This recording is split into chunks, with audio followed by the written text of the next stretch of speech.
Ja, die Nachbarin, die Wippert, die hat das Interesse gezeigt, mal mit der Drohne von ihrem Freund Stefan zu fliegen.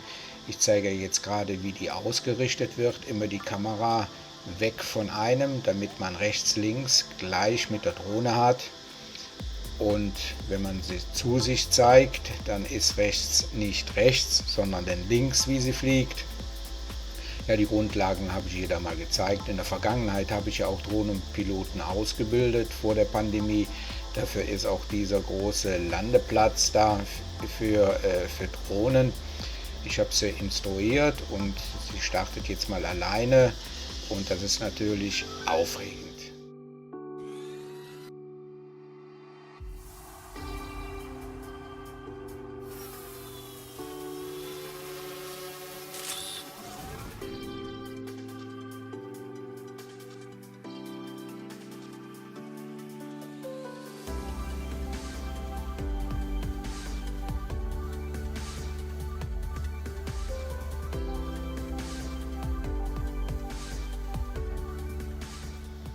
Als Ausbilder muss man ja auch die Ruhe rüberbringen, denn die Flugschüler sind immer sehr nervös, weil sie so ein teures Ding in die Luft bringen. Aber es ist eigentlich nicht so schwierig. Wenn man die Drohne also so ausgerichtet hat, also Kamera von einem weg, dann ist dann wirklich der Steuerknüppel rechts und die fliegt auch rechts und links. Natürlich, wenn wir die Drohne mal drehen, dann ist das wieder andersrum und dann wird es auch schwieriger. Hier zeige ich ihr die Drehbewegungen von der Drohne. Das ist also der linke Steuerknüppel, wird dafür benötigt. Und dann so in 1,50 Meter Höhe werden dann einige Übungen absolviert.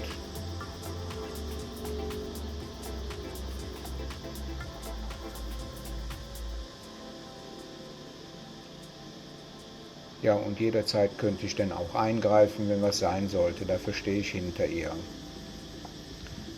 Hier werden nochmal die Drehbewegungen eingeleitet mit dem linken Steuerknüppel.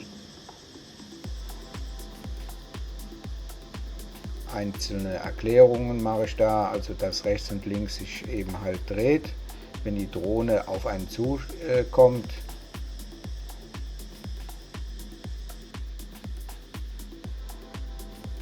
Und das macht man jetzt ein paar Mal.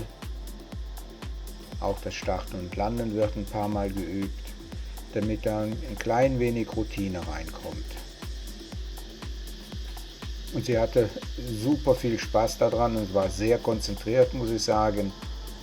Sie hat dann ein Feingefühl für mit der Drohne zu fliegen. Also keine abrupten Steuerbewegungen hat sie eingeleitet, hat sie super gemacht. Und sie freut sich auch darüber. Und das ist dann auch eine der Landungen von ihr, die sie mit Bravour bewältigt hat.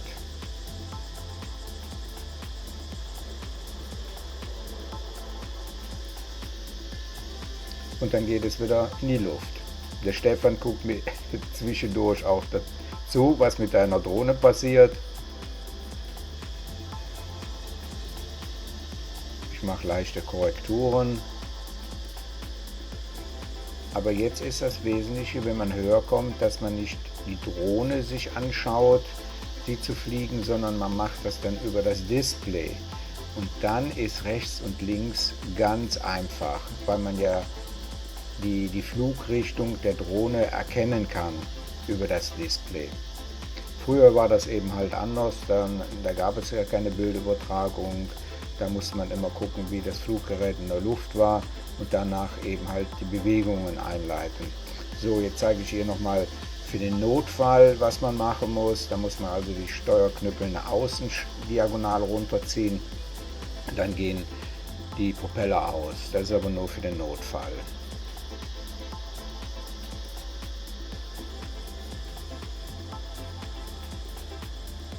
Ansonsten kann man sagen, bei der Drohne, wenn man sich irgendwie unsicher ist in einem kurzen Moment, dann lässt man die Steuerknüppel einfach los und sie bleibt in der Luft stehen, weil sie ja über die Satelliten auf Position gehalten wird. Sie nutzt also die amerikanische und die russischen Satelliten, die man auch zum Navigieren braucht, im Navi.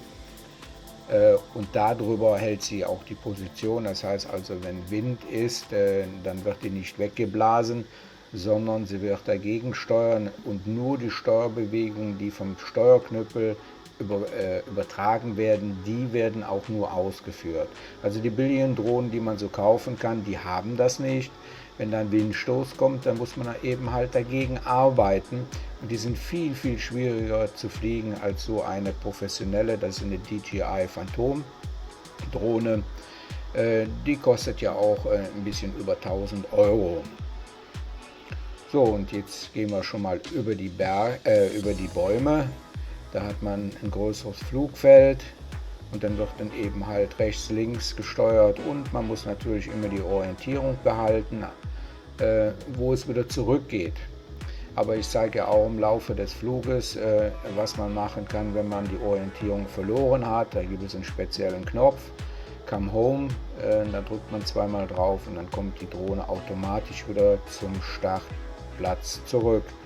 So, hier zeige ich ihr, wie die Landung eingeleitet wird. Man muss sich vorstellen, im Bildschirm ist ein Kreuz und in Mitte dieses Kreuzes, da kommt dann auch die Drohne runter. Also man braucht die Drohne gar nicht zu beobachten eigentlich. Wenn man dieses Kreuz sieht, dann weiß man genau den Punkt, wo sie runterkommt. In diesem Fall ist es ein bisschen schwierig, weil die Palmenblätter da sind. Die werde ich mal demnächst abschneiden, damit der Landeplatz an sich von oben gesehen komplett frei ist. So, hier wird die Landung eingeleitet. Sie macht das erstmal außerhalb des Pads, weil da die Palmblätter hängen. Und wenn sie unter die Palmblätter gekommen ist, dann kann sie einschwenken zum Landeplatz. Ja, und das, wie ich schon anfangs sagte, habe ich früher gemacht. Da hat ja so richtig eine Kurse gegeben für diejenigen, die sich eine neue Drohne gekauft hatten hier. Wie sie sich jetzt freut, dass das alles funktioniert hat. Ja, und da habe ich also einen richtigen Lehrplan auch gehabt für diese Drohnenpiloten. Natürlich muss die Drohne auch angemeldet sein bei CAAT hier in Thailand. Damit ist verbunden, dass man auch eine Haftpflichtversicherung hat für die Drohne.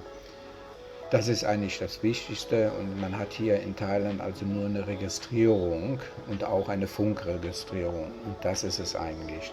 Der Flugkorridor so von einer Drohne ist 15 Meter über Grund bis, glaube ich, 91 Meter Höhe.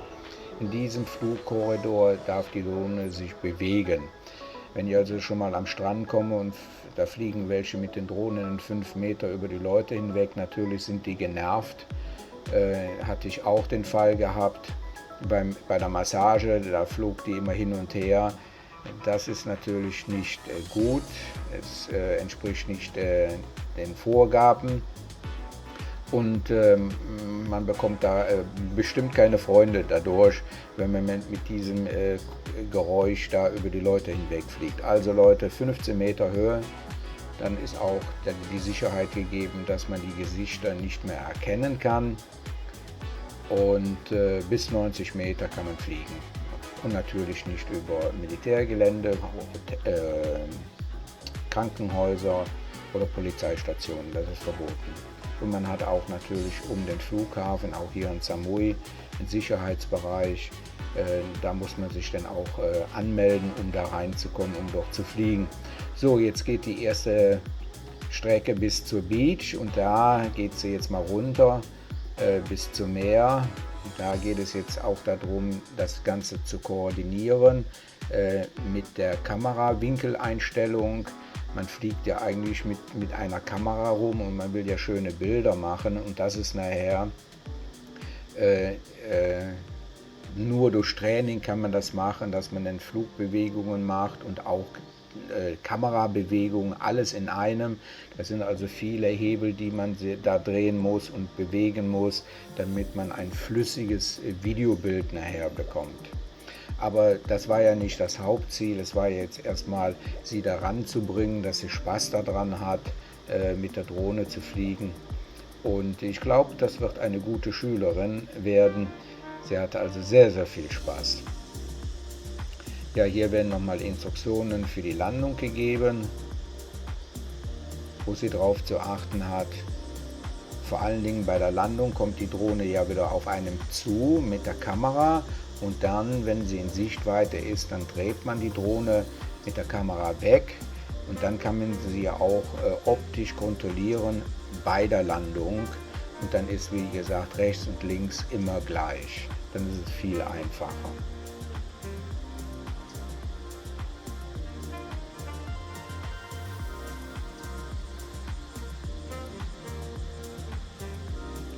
Wir beide tragen Brillen aus dem Grund, aus der Sicherheit. Gerade bei Anfängern sage ich immer, wir müssen Sonnenbrillen tragen, nicht nur wegen der Sonne, sondern wenn durch ein Flugmanöver so eine Drohne ins Gesicht kommt, dann sind die Augen weg. Die Propeller sind messerscharf. Ich habe schon mal Schnittwunden bekommen.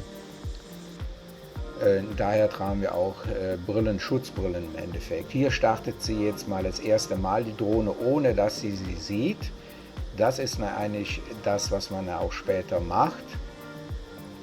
Man startet die Drohne und man kontrolliert sie nur über das Display. Vorher hat man natürlich das Gelände beobachtet, wo große Bäume sind, in welcher Höhe man fliegen muss. Hier ist es teilweise bis 40, 50 Meter muss man hoch sein, weil die Bäume so hoch sind. Bei Palmen ist das also kein Problem. Die sind so um 25, 30 Meter höchstens und dann kann man dann frei drüber hinwegfliegen. Jetzt fliegt sie also nur nach Display, super, sie fliegt bis zum Strand runter und da kommt die Drohne zurück und jetzt wird die Landung eingeleitet und sie hat es geschafft, dass die Drohne gelandet ist hinter ihrem Rücken.